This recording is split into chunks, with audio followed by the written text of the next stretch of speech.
اعوذ باللہ من الشیطان الرجیم، بسم اللہ الرحمن الرحیم۔ الحمدللہ رب العالمین والصلاۃ والسلام علی سید المرسلین وخاتم النبیین، اما بعد۔ صحیح بخاری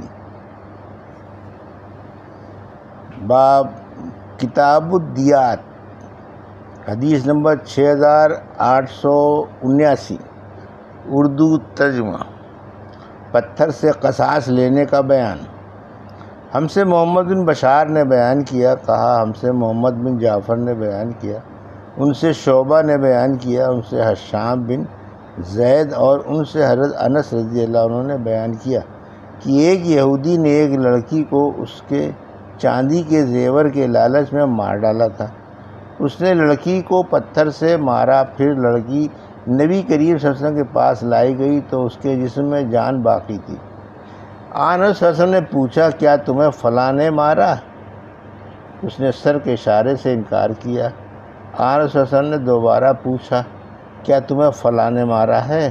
اس مرتبہ بھی اس نے سر کے اشارے سے انکار کیا۔ آنس صلی اللہ علیہ وسلم نے جب تیسری مرتبہ پوچھا تو اس نے سر کے اشارے سے اقرار کیا۔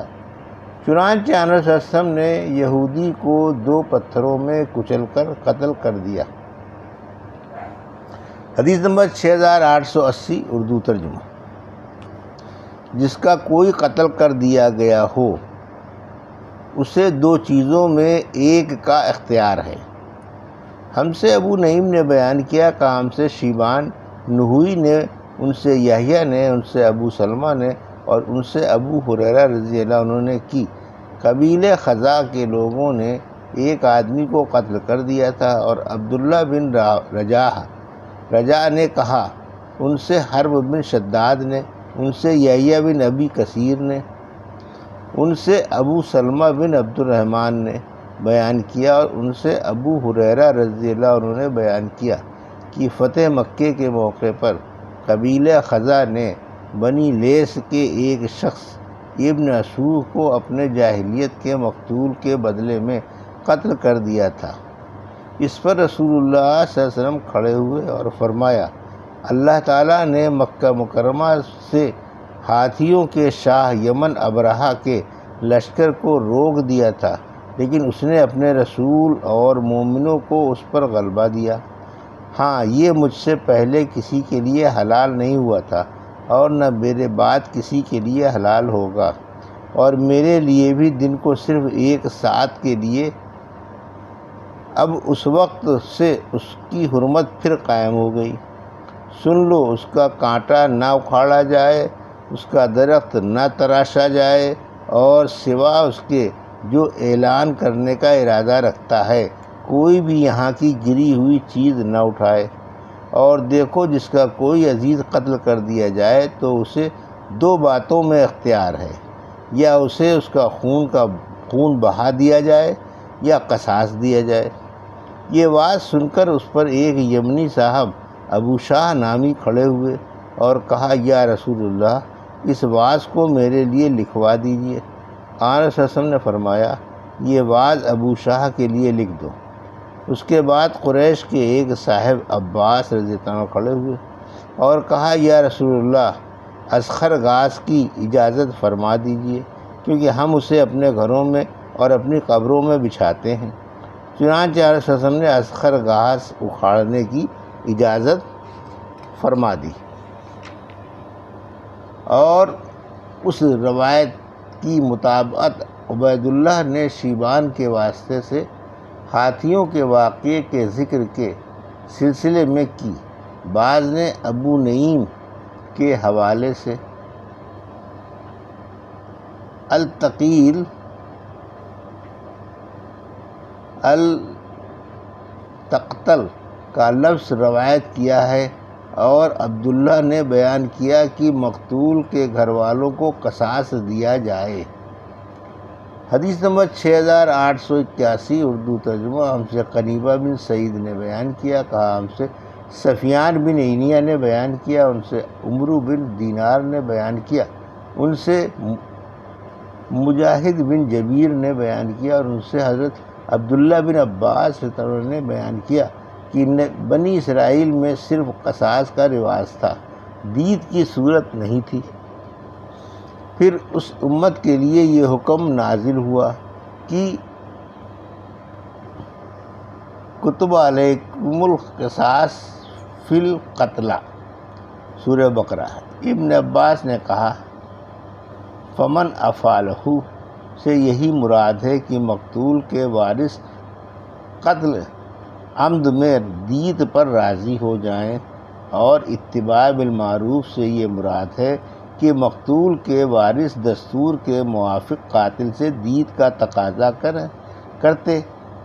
واداء الیہ بإحسان سے یہ مراد ہے کہ قاتل اچھی طرح خوش دلی سے دیت ادا کرے۔ حدیث نمبر 6882، اردو ترجمہ۔ جو کوئی ناحق کسی کا خون کرنے کی فکر میں ہو اس کا گناہ۔ ہم سے ابو الیمان نے بیان کیا، کہا ہم کو شعیب بن نے خبر دی، انہیں عبداللہ بن ابی حسین نے، ان سے نافع بن جبیر نے بیان کیا، اور ان سے ابن عباس رضی اللہ عنہ نے بیان کیا کہ اللہ تعالیٰ کے نزدیک لوگوں مسلمانوں میں سب سے زیادہ مبغوض 3 طرح کے لوگ ہیں: حرم میں زیادتی کرنے والا، دوسرا جو اسلام میں جاہلیت کی رسموں پر چلنے کا خواہش مند ہو، اور تیسرے وہ شخص جو کسی آدمی کا ناحق خون کرنے کے لیے اس کے پیچھے لگے۔ حدیث نمبر 6883، اردو ترجمہ۔ قتل خطا میں مقتول کی موت کے بعد اس کے وارث کا معاف کرنا۔ ہم سے فروہ بن ابی مغرا نے بیان کیا، کہا ہم سے علی بن مسہر نے بیان کیا، ان سے حشام بن عروہ نے، ان سے ان کے والد نے، اور ان سے حضرت عائشہ رضی اللہ عنہا نے کہ مشرکین نے احد کی لڑائی میں پہلے شکست کھائی۔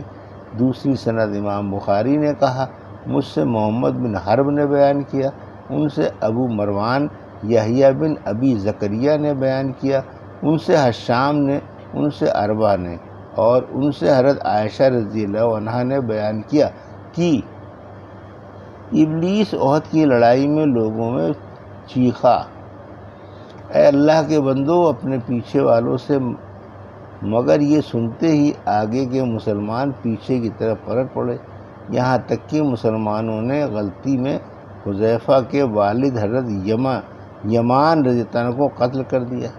اس پر حذیفہ رضی اللہ عنہ نے کہا یہ میرے والد ہیں، میرے والد، لیکن انہیں قتل ہی کر ڈالا۔ پھر حذیفہ رضی اللہ عنہ نے کہا اللہ تمہاری مغفرت کرے۔ بیان کیا کہ مشرکین میں سے ایک جماعت میدان سے بھاگ کر طائف تک پہنچ گئی تھی۔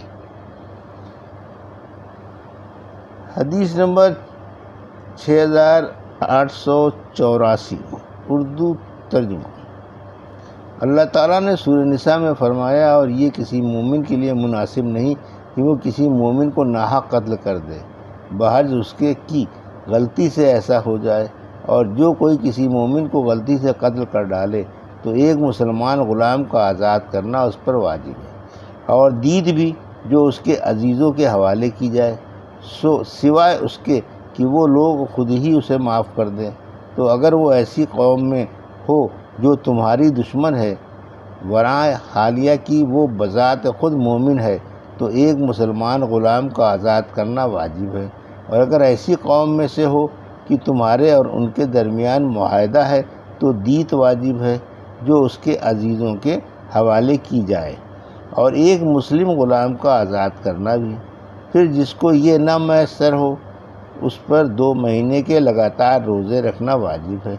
یہ توبہ اللہ تعالیٰ کی طرف سے ہے، اور اللہ بڑا علم والا ہے، بڑا حکمت والا ہے۔ جب قاتل ایک مرتبہ قتل کا اقرار کر لے تو اسے قتل کر دیا جائے۔ مجھ سے اسحاق نے بیان کیا، کہا ہم کو حبان بن ہلال نے خبر دی، کہا ہم سے حمام بن یحییٰ نے بیان کیا، کہا ہم سے قتادہ نے بیان کیا، اور ان سے انس بن مالک رضی اللہ عنہ نے بیان کیا کہ ایک یہودی نے ایک لڑکی کا سر 2 پتھروں کے درمیان میں لے کر کچل دیا تھا۔ اس لڑکی سے پوچھا گیا کہ یہ تمہارے ساتھ کس نے کیا؟ کیا فلاں نے کیا ہے؟ فلاں نے کیا ہے؟ آخر جب اس یہودی کا نام لیا گیا تو اس نے اپنے سر کے اشارے سے ہاں کہا۔ پھر یہودی لایا گیا اور اس نے اقرار کر لیا۔ چنانچہ نبی کریم صلی اللہ علیہ وسلم کے حکم سے اس کا بھی سر پتھر سے کچل دیا گیا۔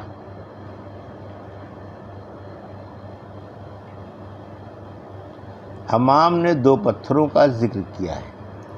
یہ تھی صحیح بخاری باب کتاب الدیات کی حدیث نمبر 6879 سے 6884 کا اردو ترجمہ جو ابھی آپ نے سماعت فرمایا۔